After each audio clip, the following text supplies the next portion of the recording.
Be back in the morning when the sun starts to rise. So mama, don't stress your mind. E vai.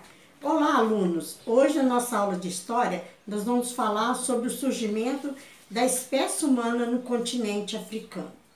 A teoria de que nós todos viemos de seres humanos que deixaram a África há cerca de 100 mil anos está sendo novamente questionada, desta vez por pesquisadores americanos que tiveram acesso ao material do projeto Nômada Humano.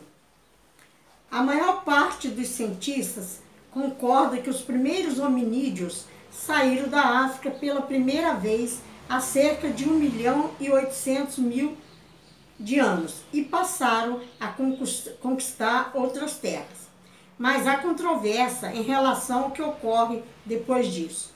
A teoria tradicional acredita que houve um segundo êxodo de africanos, os homens modernos, que substituíram todas as outras populações locais, incluindo o homem da Europa.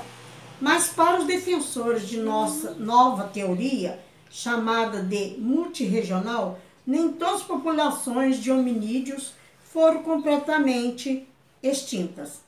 Algumas delas teriam se misturado com os africanos, contribuindo para a formação do atual gênoma humano. Isso é um resuminho que eu fiz. Agora eu vou falar também um pouquinho sobre a ocupação dos continentes africanos.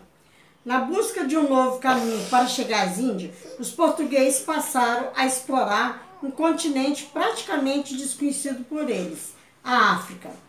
Além da procura de uma rota alternativa para as Índias, os portugueses também queriam conquistar novos territórios e mercados, a fim de expandir seus domínios e aumentar sua riqueza com a compra e a venda de produtos.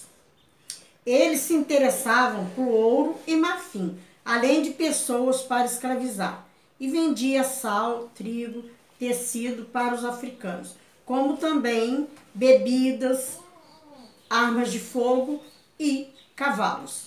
Na África, os portugueses entraram em contato com diversos povos que já habitavam o continente há milhares de anos.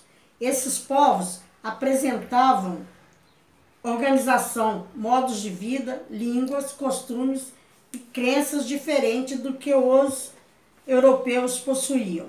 Havia grandes centros urbanos, como nos reinos de Mali e do Congo, e pequenas aldeias. Havia ainda grupos nômades de agricultores e pastores que se deslocavam de acordo com as condições climáticas, e caravanas de mercadores que percorriam rotas de longa distância, muitas vezes pelo deserto, buscando oportunidades de negócio.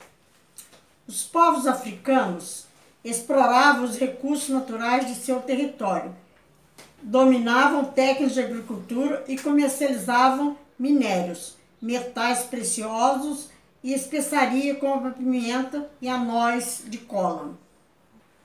Desde o início da navegação do Atlântico até a chegada à Índia, foram necessários quase 100 anos de expedições marítimas. Os navegadores portugueses foram assim conquistando a costa ocidental da África. O primeiro local conquistado foi Celta, em 1415.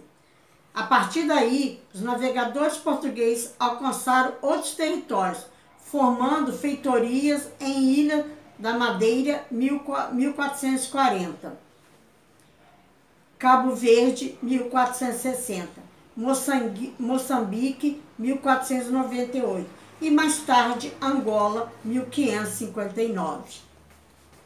País da língua. Hoje, alguns desses territórios africanos fazem parte da comunidade dos países da língua portuguesa, assim como o Brasil.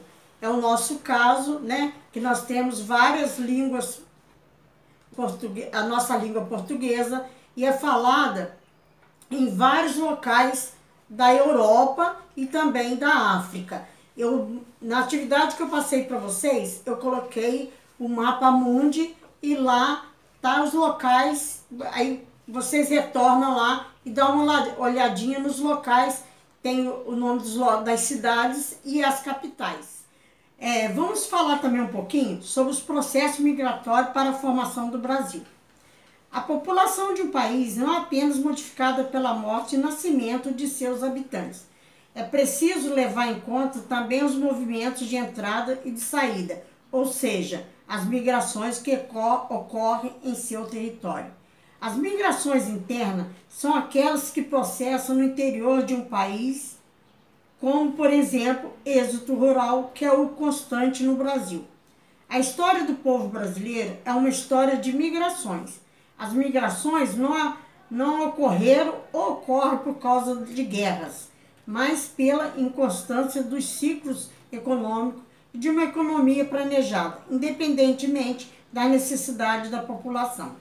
As migrações pelo território brasileiro estão associadas, como nota-se ao longo da história, a fatores econômicos, desde o tempo da colonização pelos europeus.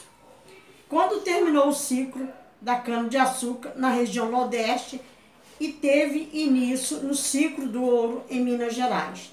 Houve enorme deslocamento de pessoas em direção ao centro econômico do país. Graças ao ciclo do café e posteriormente com o processo de industrialização, a região Sudeste pode se tornar efetivamente o grande polo de atração de imigrantes que saíram de sua região de origem em busca de empregos ou melhores salários. Acentuou-se então o processo do êxodo rural, migração do campo para a cidade, em larga escala.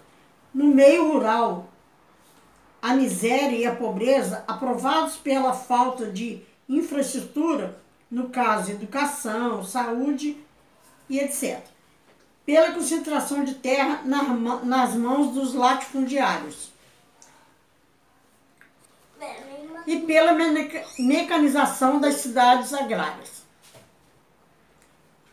Faz com que a grande população rural se sinta atraída pelas perspectivas de um emprego urbano, que melhora o seu padrão de vida. O fascínio urbano tornou-se, então, o principal fator de atração para as grandes cidades. Dentro do processo migratório, tem também-se o fluxo migratório. Vamos falar um pouquinho do significado deles. Migrantes é aquele que sai de um lugar para outro dentro do seu país. Imigrantes é quando a pessoa está em um país que não é seu. Emigrante, pessoa que sai de sua cidade para viver em outra cidade ou país. E o êxodo rural é a saída das pessoas do campo para a cidade. No êxodo rural, os períodos de 1950 a 1980 se acelerou, chegando a transferir para o meio urbano o equivalente de 30% da população rural existente, ano em que migraram 12 milhões e 500 mil pessoas do centro da zona rural para a zona urbana. As pessoas migraram porque acham que vão melhorar de vida no novo destino escolhido, cidade, estado ou região.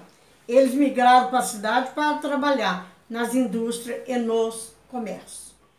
Nos fluxos migratórios, ele é subdividido. Quanto ao tempo de permanência do migrante. Então, quanto ao tempo de permanência do migrante, migração definitiva e migração temporária. A migração definitiva, quando a migração se dá sem que o migrante saia mais do local para onde foi, ou que não volte mais para o local de onde saiu. Então ele vai ficar, vamos supor, saiu do Nordeste, veio para São Paulo, ele vai ficar definitivamente lá em São Paulo, não volta mais para o Nordeste. A migração temporária. Quanto a migração se dá por tempo que pode ser determinado ou indeterminado. É o exemplo que eu dei. Saiu do Nordeste, foi para São Paulo, chegou em São Paulo, ficou um determinado tempo, mas resolveu voltar, ele volta lá para o Nordeste. Quanto à forma que se deu a migração. Aí foi subdividido em 5 itens. Migração espontânea, migração forçada, migração planejada, migração legal e migração ilegal. A migração espontânea, quando ela se dá por vontade própria do migrante, quer sair da sua cidade ou estado para outro, é a preferência dele. Migração forçada. A migração forçada, quando ela se dá por uma vontade externa ao interesse do migrante. No caso, um trabalhador de uma indústria de São Paulo quer ir lá para o Nordeste porque a família dele ficou lá. Então ele sai e vai para lá, mas lá ele mantém o emprego dele. A migração planejada, quando ela se dá de forma planejada a fim de cumprir um determinado objetivo. Ele vai para fazer alguma coisa e retornar para o seu estado. A migração legal, autorizada pelo governo. Quando o governo autoriza, no caso, saiu de uma indústria, foi para outra indústria em outro estado, porém o governo autorizou, ele mantém o emprego dele lá no outro local que ele foi. Imigração ilegal, não autorizada pelo governo, autorizada por tempo determinado. No caso, turismo, sem retorno do cidadão ao seu país de origem após o fim do prazo. Então, ele foi, por exemplo, saiu do Brasil, foi para os Estados Unidos. O governo liberou ele, autorizou para ele ir em turismo. Chega lá nos Estados Unidos, ele achou que a vida é melhor do que no Brasil, resolveu ficar. Ele vai ficar lá, mas ilegalmente no país, porque ele teria que voltar, porque ele foi como turista. A aula de história parece difícil, mas não, é somente uma interpretação de texto. Você lê, faz a interpretação e responde às atividades propostas. E assim chegamos ao fim de nossa aula. Até a próxima e não se esqueçam de se inscrever no canal e dar o seu joinha.